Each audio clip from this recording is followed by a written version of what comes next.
आज हम पढ़ेंगे comparison of photosynthesis in bacteria and cyanobacteria के बारे में। यानी बैक्टीरिया और साइनोबैक्टीरिया में फोटोसिंथेसिस का प्रोसेस कैसे होता है, तो उस प्रोसेस में कंपैरिजन करना है। यानी इनमें फोटोसिंथेसिस के प्रोसेस में जो सिमिलैरिटीज और डिफरेंसेस होते हैं उसके बारे में हमने डिस्कस करना है। तो फोटोसिंथेसिस का प्रोसेस कौन सा प्रोसेस होता है जिसमें के ऑर्गेनिजम्स अपना फूड खुद प्रिपेयर करते हैं स्पेशल किस्म के पिगमेंट क्लोरोफिल की मदद से। और अगर हम बात करें बैक्टीरिया और साइनोबैक्टीरिया की कि ये कौन से ऑर्गेनिजम्स होते हैं, तो बैक्टीरिया होते हैं माइक्रोस्कोपिक सिंगल सेल्ड ऑर्गेनिजम्स जिनको प्रोकैरियोट्स भी कहा जाता है। प्रोकैरियोटिक ऑर्गेनिजम्स वो ऑर्गेनिजम्स होते हैं जिनमें के ट्रू न्यूक्लियस और मेम्ब्रेन बाउंडेड ऑर्गेनेलीज एब्सेंट होती हैं। और अगर हम बात करें साइनोबैक्टीरिया की, तो ये स्पेशल किस्म के बैक्टीरिया होते हैं, यानी ये बैक्टीरिया ही का ग्रुप है। तो इसमें किस तरह के बैक्टीरिया शामिल हैं? फोटोसिंथेटिक बैक्टीरिया, यानी ऐसे बैक्टीरिया जो अपना फूड खुद प्रिपेयर करते हैं। जबकि अगर हम बात करें बैक्टीरिया की, तो बैक्टीरिया किंगडम मुनहरा में शामिल है। तो साइनोबैक्टीरिया तो सिर्फ एक ग्रुप है, जबकि बैक्टीरिया के अंदर काफी ज्यादा टाइप की स्पीशीज शामिल हैं, जिसमें के ऑटोट्रॉफिक बैक्टीरिया भी शामिल हैं और हेटेरोट्रॉफिक बैक्टीरिया भी शामिल हैं। जबकि साइनोबैक्टीरिया स्पेशल किस्म के बैक्टीरिया हैं जिसमें सिर्फ फोटोसिंथेटिक बैक्टीरिया शामिल हैं। अगर हम बैक्टीरिया और साइनोबैक्टीरिया की स्पीशीज को डायग्राम्स की मदद से देखें, तो बैक्टीरिया में ऑटोट्रॉफिक बैक्टीरिया भी शामिल हैं, यानी ऐसे बैक्टीरिया जो अपना फूड खुद प्रिपेयर कर सकते हैं, जैसे पर्पल सल्फर बैक्टीरिया यहाँ पे दिखाया गया है। और हेटेरोट्रॉफिक बैक्टीरिया कौन से होते हैं जो कि अपना फूड खुद प्रिपेयर नहीं कर सकते, जैसे यहाँ पे एंथ्रेसिस की स्पीशी दिखाई गई है। तो ये ज्यादातर डिजीज कॉजिंग बैक्टीरिया होते हैं। जबकि साइनोबैक्टीरिया, जिसको ब्लू ग्रीन एल्गी भी कहा जाता है, तो ये इस तरह से ब्लूइश ग्रीन से कलर के बैक्टीरिया होते हैं जो कि फोटोसिंथेटिक होते हैं। तो अब हम कंपैरिजन कर लेते हैं कि किस तरह से जो फोटोसिंथेसिस का प्रोसेस है वो बैक्टीरिया में होता है और किस तरह से साइनोबैक्टीरिया में होता है। तो सबसे पहले अगर हम बात करें बैक्टीरिया की, तो बैक्टीरिया क्या होते हैं? जैसे कि हमने वीडियो के स्टार्ट में बताया था कि बैक्टीरिया ऑटोट्रॉफिक भी हो सकते हैं और हेटेरोट्रॉफिक भी। तो ऑटोट्रॉफिक वो ऑर्गेनिजम्स होते हैं जो अपना फूड खुद प्रिपेयर कर सकते हैं। किस प्रोसेस से? फोटोसिंथेसिस के प्रोसेस से। हेटेरोट्रॉफिक ऑर्गेनिजम्स कौन से ऑर्गेनिजम्स होते हैं जो अपना फूड खुद प्रिपेयर नहीं कर सकते और ये अपने फूड के लिए दूसरे ऑर्गेनिजम्स पे डिपेंड करते हैं। जबकि अगर हम बात करें साइनोबैक्टीरिया की, तो साइनोबैक्टीरिया में जो स्पीशीज होती हैं वो आम तौर पे ऑटोट्रॉफिक होती हैं, यानी फोटोसिंथेटिक होती हैं।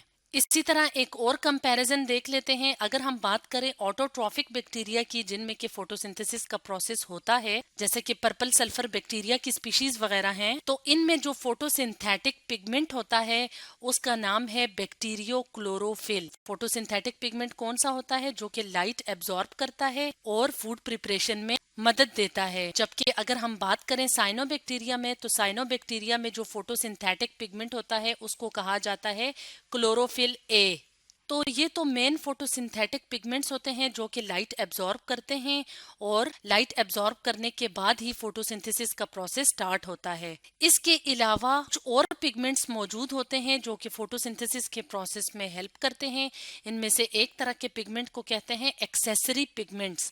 तो अगर हम बात करें बैक्टीरिया की, यानी वो बैक्टीरिया जिनमें फोटोसिंथेसिस का प्रोसेस होता है यानी ऑटोट्रॉफिक होते हैं, तो उनमें जब फोटोसिंथेसिस का प्रोसेस होता है तो वो इन्हीं फोटोसिंथेटिक पिगमेंट्स की वजह से होता है। जो एक्सेसरी पिगमेंट्स होते हैं वो इन बैक्टीरिया में एब्सेंट होते हैं, यानी मौजूद नहीं होते। जबकि अगर हम बात करें साइनोबैक्टीरिया की, तो इनमें एक्सेसरी पिगमेंट्स मौजूद होते हैं, जैसे कि फाइकोसाइनिन एंड फाइकोइरेथ्रिन। तो ये पिगमेंट्स क्लोरोफिल ए की मदद करते हैं और ये पिगमेंट्स भी लाइट एब्जॉर्बिंग पिगमेंट्स होते हैं जो कि क्लोरोफिल ए की मदद करते हैं फोटोसिंथेसिस के प्रोसेस में। तो अगर हम एक और कंपैरिजन की बात करें कि जब ऑटोट्रॉफिक जो बैक्टीरिया होते हैं जिनमें फोटोसिंथेसिस का प्रोसेस होता है, उनमें फोटोसिंथेसिस के प्रोसेस के दौरान एक्चुअली होता क्या है?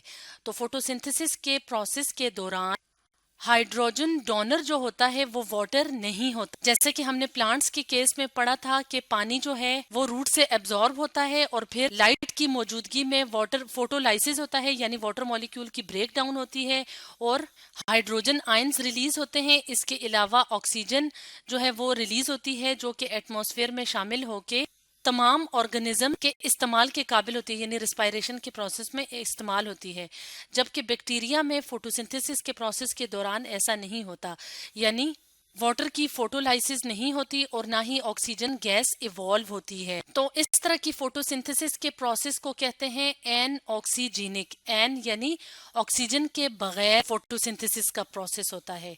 जबकि अगर इसके कंपैरिजन में हम साइनोबैक्टीरिया में फोटोसिंथेसिस के प्रोसेस के दौरान देखें तो साइनोबैक्टीरिया में लाइक ग्रीन प्लांट्स क्या होता है, वाटर की फोटोलाइसिस होती है और हाइड्रोजन आयंस रिलीज होते हैं। इसके अलावा ऑक्सीजन गैस भी रिलीज होती है और इस तरह की जो फोटोसिंथेसिस होती है उसको कहा जाता है ऑक्सीजेनिक फोटोसिंथेसिस। तो इसका मतलब ये है कि जो ऑटोट्रॉफिक बैक्टीरिया होते हैं जिनमें फोटोसिंथेसिस का प्रोसेस होता है वो टोटली डिफरेंट होता है, वो एन ऑक्सीजेनिक फोटोसिंथेसिस होती है, जबकि साइनोबैक्टीरिया में जो फोटोसिंथेसिस का प्रोसेस होता है वो ऑक्सीजेनिक फोटोसिंथेसिस होती है। तो हम डायग्राम की मदद से ये कंपैरिजन समझ लेते हैं। तो एन ऑक्सीजेनिक फोटोसिंथेसिस में क्या होता है, वाटर जो है वो इन्वॉल्व नहीं होता, यानी वाटर जो है वो हाइड्रोजन डोनर नहीं होता। ये वही हाइड्रोजन है जो कि कार्बोहाइड्रेट का पार्ट बनता है फोटोसिंथेसिस के प्रोसेस में। कार्बोहाइड्रेट क्या है, फूड। तो जैसे यहाँ पे एक खास किस्म की बैक्टीरिया की स्पीशी के अंदर होने वाला फोटोसिंथेसिस का प्रोसेस दिखाया गया है जिसमें कि लाइट एनर्जी की मौजूदगी में फोटोसिंथेसिस का प्रोसेस होता है जिसमें कि कार्बन डाइऑक्साइड गैस इस्तेमाल होती है। इसके अलावा वाटर की बजाय यहाँ पे जो इलेक्ट्रॉन डोनर है वो क्या है, 2H2A, यानी इस मॉलिक्यूल की ब्रेक डाउन होगी और इसके अंदर से हाइड्रोजन आयन जो है वो रिलीज होंगे जो कि बाद में कार्बोहाइड्रेट यानी जो फूड प्रिपेयर होता है उसका पार्ट बनेंगे। इसके अलावा वाटर मॉलिक्यूल भी रिलीज होगा। जबकि अगर हम बात करें साइनोबैक्टीरिया में फोटोसिंथेसिस के प्रोसेस का, जिसे ऑक्सीजेनिक फोटोसिंथेसिस कहा जाता है, तो इसमें लाइट एनर्जी की मौजूदगी में वाटर की फोटोलाइसिस होती है और फूड प्रिपेयर होता है। ये भी कार्बोहाइड्रेट है, लेकिन यहाँ पे जो कार्बोहाइड्रेट प्रिपेयर हो रही है वो सिंपल शुगर या ग्लूकोज की फॉर्म में प्रिपेयर हो रही है। इसके साथ साथ ऑक्सीजन गैस रिलीज हो रही है और वाटर भी रिलीज हो रहा है। तो इस तरह से बैक्टीरिया की स्पीशीज के अंदर जो फोटोसिंथेसिस का प्रोसेस होता है वो डिफरेंट होता है एज कम्पेयर टू साइनोबैक्टीरिया। हालांकि साइनोबैक्टीरिया भी फोटोसिंथेटिक बैक्टीरिया होते हैं, लेकिन इनमें ऑक्सीजेनिक फोटोसिंथेसिस का प्रोसेस होता है। तो इसका मतलब है कि इनमें फोटोसिंथेसिस का जो प्रोसेस है उनमें कुछ डिफरेंसेस पाए जाते हैं। तो इस तरह से आज हमने डिस्कस किया comparison of photosynthesis in bacteria and cyanobacteria के बारे में।